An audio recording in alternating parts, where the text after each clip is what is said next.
Kesannya nyaman banget nih teman-teman masuk rumahnya.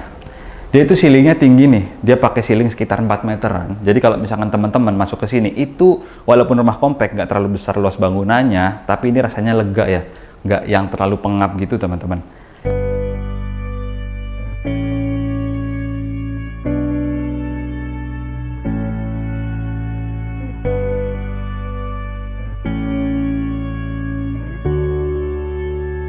Rumah gaya Eropa, lokasinya di selatan Surabaya. Cocok buat rumah pertama karena DP-nya dibayarin sama developernya. Amarta Safira, kayak gimana proyeknya kita cek lebih detail. Yuk. Yaitu segmen hitung lebih rinci.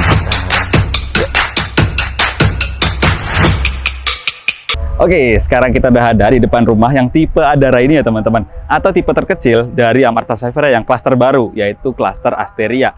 Kalau kita lihat di sini, gaya desainnya ini kayak gaya-gaya Eropa gitu ya teman-teman. Nggak banyak loh developer di daerah sini yang main kayak gini nih. Kemudian di bawah itu dia pakai finishing conwood ya, bukan kayu nih, tapi conwood, yaitu beton yang motifnya kayak kayu. Jadi teman-teman nggak usah khawatir kalau itu bakalan lapuk atau gimana, karena itu udah beton ya materialnya. Lalu kalau di sini kita lihat untuk bagian carportnya itu udah pakai finishing yang kasar ya. Jadi kalau misalkan teman-teman parkirin mobil di sini nggak perlu khawatir untuk selip, karena ini aman banget teman-teman. Mau hujan basah kayak gimana, ini bikin carport dari teman-teman itu anti slip ya. Lalu di sini itu masih dikasih taman teman-teman, nggak terlalu besar, tapi ini cukup lah untuk kasih penghijauan di depan rumah kalian. Di bagian taman ini itu ada yang unik nih, yaitu ground tank. Ini untuk simpan air ya teman-teman. Udah nggak lagi pakai toren yang ada di atas, tapi pakai ground tank yang ditanam di bawah tanah kayak gini. Lalu kita ke belakang sini, itu ada satu teras nih, yang udah ada penutupnya di atas. Jadi udah pakai dak beton gini teman-teman. Nanti kalau misalkan teman-teman itu pakai kanopi di sini, nutup, ini makin terlindungi dari tempias air hujan. Langsung aja kita cek bagian dalamnya kayak gimana. Yuk. Wah, saya udah masuk di rumahnya nih.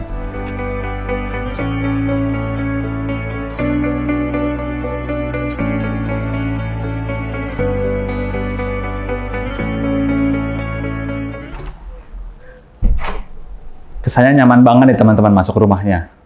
Dia itu ceilingnya tinggi nih, dia pakai ceiling sekitar 4 meteran. Jadi kalau misalkan teman-teman masuk ke sini, itu walaupun rumah komplek nggak terlalu besar luas bangunannya, tapi ini rasanya lega ya, nggak yang terlalu pengap gitu teman-teman.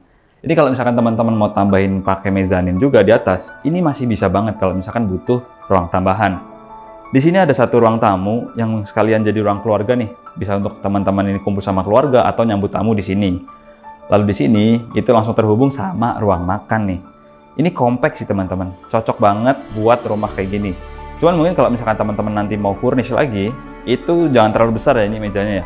Bisa dipendekin dikit nih, mungkin sekitar 20-30 cm. Jadi segini aja nih. Jadi untuk teman-teman jalan sampai ke belakang itu lebih enak lagi. Lalu untuk dapurnya di mana? Di bagian belakang sini nih. Ini konsep yang saya suka banget teman-teman, dapur di luar. Jadi kalau misalkan teman-teman masak, tutup pintu sini, ruangan yang dalam itu nggak bau masakan ya, nggak pengap juga. Ini di luar juga udah maksimal banget karena dia tambahin cooker hood teman-teman. Sebenarnya nggak perlu karena ini udah ada sirkulasi udara keluar, tapi ini ditambahin cooker hood biar lebih maksimal lagi. Ini nyaman banget sih. Kemudian ini juga cocok banget sih buat kita yang milenial masih cari rumah yang pertama. Itu cocok karena kamarnya 2. Ini cukup banget. Misal kita masih baru punya anak 1, itu masih bisa anak kita ikut kita kalau misalkan ada tamu datang, misalkan orang tua datang, itu masih bisa banget.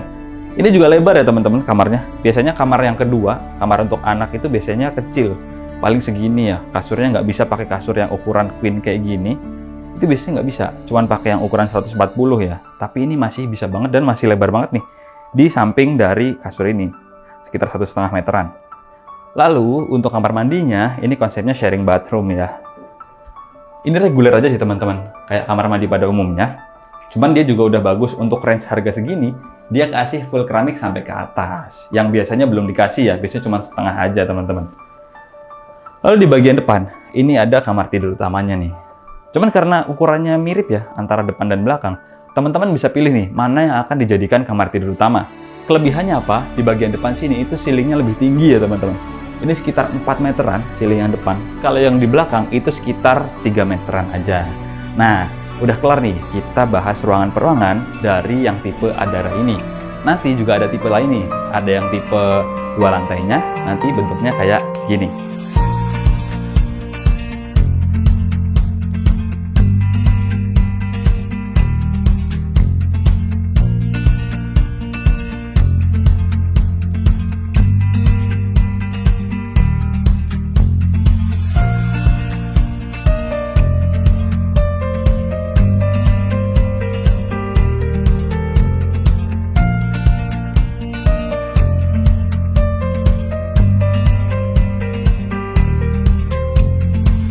Yang 2 lantai itu start di 800 jutaan aja. Untuk yang tipe ini, start di 690 jutaan aja. Nah, harga ini itu nanti kita breakdown di segmen selanjutnya, biar teman-teman tahu dan paham gimana sih kalau mau investasi rumah ini. Langsung aja kita masuk segmen selanjutnya, hitung lebih rinci. Oke, sekarang kita udah masuk di segmen yang ditunggu-tunggu nih, yaitu segmen hitung lebih rinci. Kira-kira investasi berapa sih yang harus teman-teman keluarin kalau misalkan teman-teman pengen unit di Amarta Safira ini? Untuk yang tipe 1 lantai atau tipe Adara, itu harganya start di 690 jutaan teman-teman. Lalu yang tipe 2 lantainya, tipe Capella, itu start di 820 jutaan. Dan tipe Danica itu start di 870 jutaan. Untuk cara bayarnya juga bervariasi. Mulai dari cash, 1 kali bayar, kemudian bisa juga teman-teman itu pakai KPR. Dan juga teman-teman, untuk bulan ini itu ada promo yang bagus banget nih, yaitu promo DP 0%.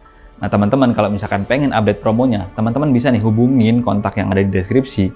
Itu ada di nomor marketing kami di situ, yang bisa teman-teman hubungi dan udah kita briefing nih, biar teman-teman itu nggak dikejar-kejar, nggak diteror-teror, dan bakalan ditreat secara baik ya. Habis ini kita pengen bukti ini, dari sini menuju ke Gor Delta Sidoarjo dan juga ke pintu tol terdekat, itu butuh waktu berapa menit? Langsung aja kita masuk ke segmen selanjutnya. Oke, kita udah kelar lihat rumahnya. Kita juga udah kelar hitung harganya. Sekarang kita mau cek aksesnya. Dari sini, Amarta Safira menuju ke pintu tol terdekat dan juga ke Gor Delta Sidoarjo. Langsung aja kita nyalain timernya. Yuk, kita cek.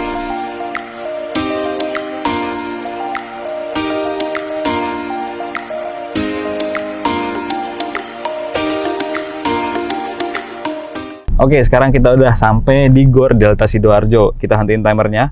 12 menit 29 detik. Kita lanjut ke pintu tol terdekat.